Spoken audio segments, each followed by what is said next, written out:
it is better for us to support successful capitalism and hope there will be no crisis.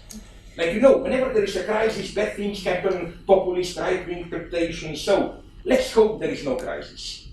Brought to its conclusion, this reasoning implies ultimately that, and that's for me the true danger, they don't say it openly, but they really mean it. And this is why, nonetheless, I consider it was worth mixing with Bernard-Henri Lévy there, because he didn't dare to say this publicly, but privately.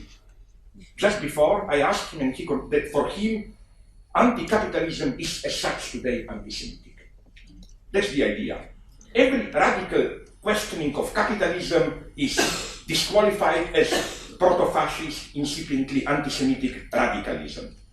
This is, in what sense, the terribly wrong, I think, thesis of Bernard-Henri Lévy in his new book, Left in the Dark Times, is that the 21st century anti-Semitism will be progressive or none. Because, again, the underlying thesis is that every anti-capitalism is incipiently anti-Semitic. This is ideologically a wonderful invention. You take the most horrible crime, to put it naively, of the 20th century, Holocaust, and then you use it to disqualify in advance every questioning of the system, quite openly today. When you question capitalism too radical, they say, oh, you already play anti-Semitic cards, and so on and so on.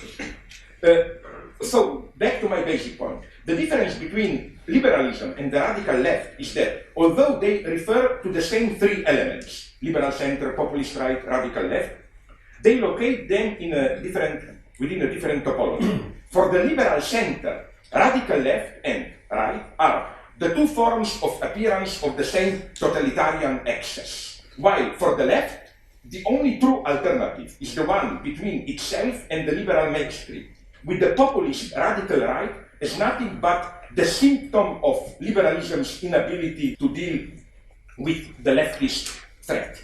So I think that more than ever, we should insist on what Max Horkheimer of the Frankfurt School said 70 years ago. Horkheimer said, those who do not want to talk about capitalism critically should keep quiet about fascism. We should repeat the same today. Those who do not want to talk critically about liberal democracy and its noble principles should also keep quiet about religious fundamentalism.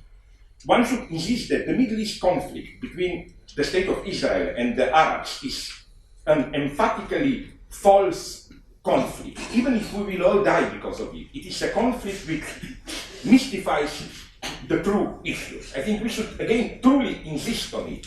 Here, resistance begins, not in taking sides, but in rejecting the very basic cognitive mapping. I reject the very claim that the conflict between liberal democracy and fundamentalism is the main conflict today.